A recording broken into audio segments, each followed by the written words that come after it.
All right, in this video, I want to go over the parts of an equation, and then I want to talk about, well, what does it mean to actually solve an equation? So if you could look at the equation in 3a, I want you to notice that an equation is actually made up of two expressions. One expression, which is on the left-hand side of the equal sign, so I'm going to write LHS, left-hand side. That has the expression 4 plus 15x. And then on the right-hand side, I have a single term in that expression.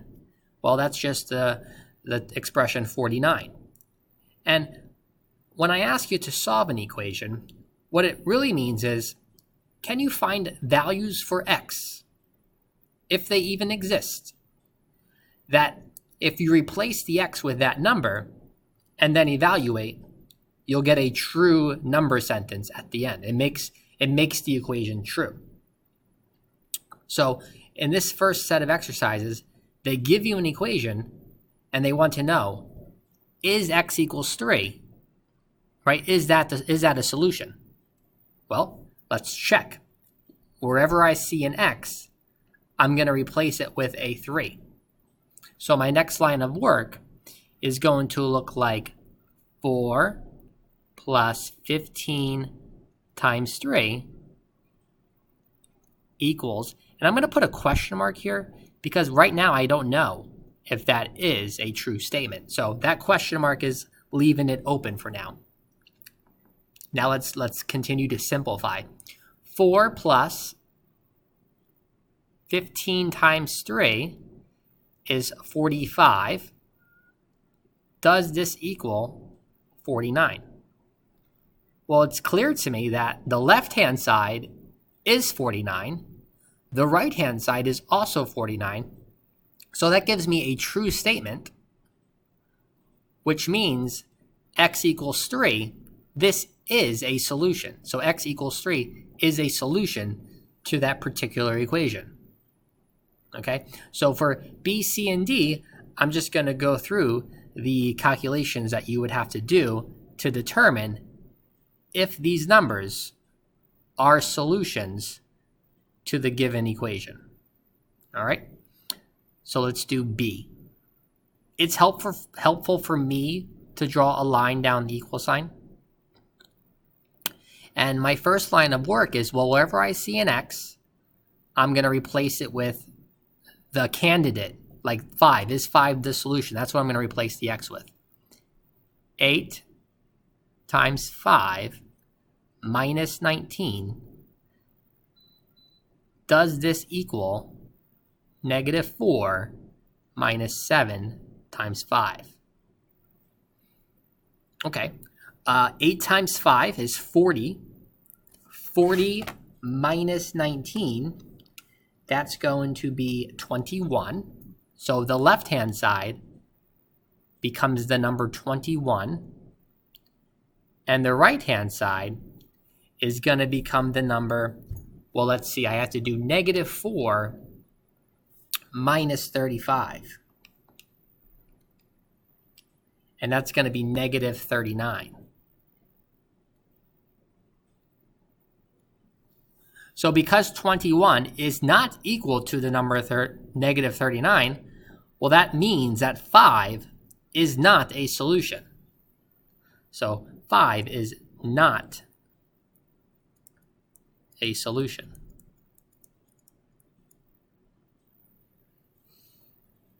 Okay, the next one involves fractions. So your answers can be all different types of numbers. They don't have to be whole numbers. So is 5/4 a solution here? And what I like about C is rather than just plug it in 5/4 wherever I see an x, well, I know how to combine like terms and I know how to distribute. So before I even plug in 5/4, I'm actually going to simplify these expressions. So for example, the left-hand side, if I distribute, would become 3x plus 27 And the right-hand side would become 4x can be combined with the 7x. This will be 11x minus 7. So look what that did. Rather than me replacing x with 5/4 into two variables, I would really only have to now replace it into that one x on the right-hand side. So let's continue. Now I'm going to replace 3 times 5/4 plus 27. Does this equal 11 times 5/4 minus 7? All right, now we need some arithmetic with our fractions here. 3 times 5/4, that's going to be 15/4 plus 27. Does that equal 55/4 minus 7?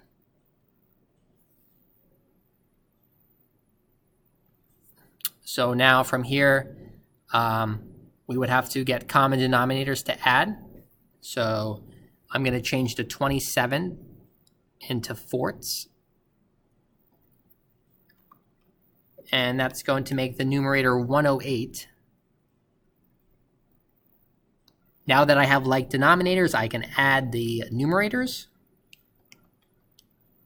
So that's going to give me 123 over 4. I'll try to put this over here. Whoa.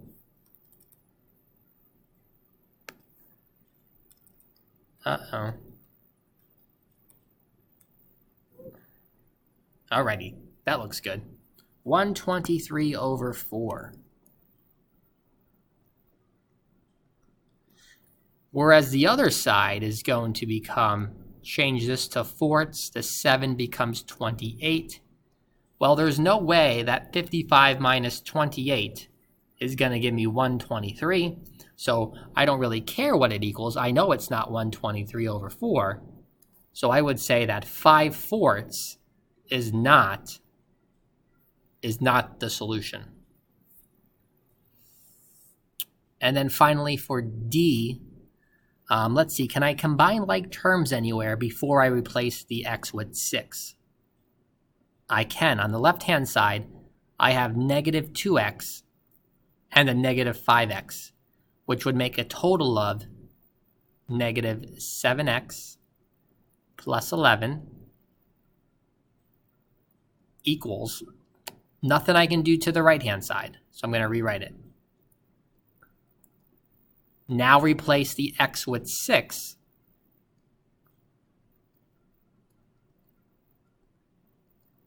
Are these two things equal? Well, negative 7 times 6 is negative 42, plus 11 is negative 31.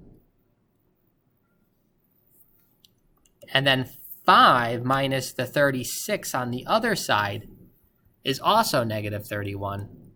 So this one, I would say 6 is a solution.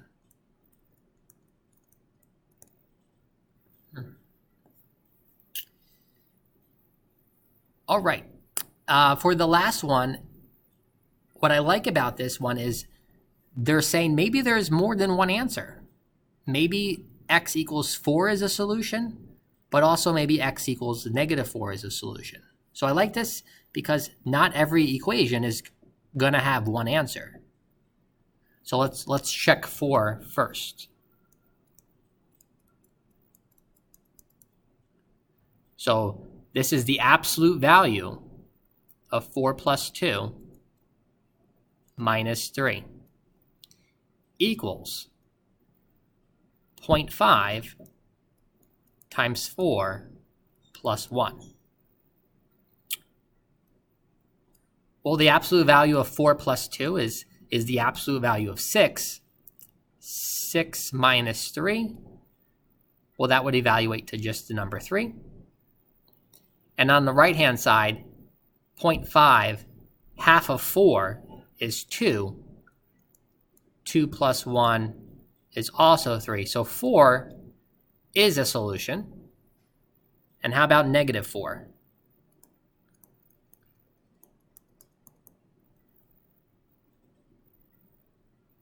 So let's see, the absolute value of negative 4 plus 2 minus 3. Does that equal 0.5 times negative 4 plus 1? Well, the absolute value of negative 4 plus 2 is negative 2, but the absolute value of negative 2 is 2. So this could be rewritten 2 minus 3 equals half of negative 4 is negative 2 plus 1, and these will both give me negative 1. So negative 4 was also a solution.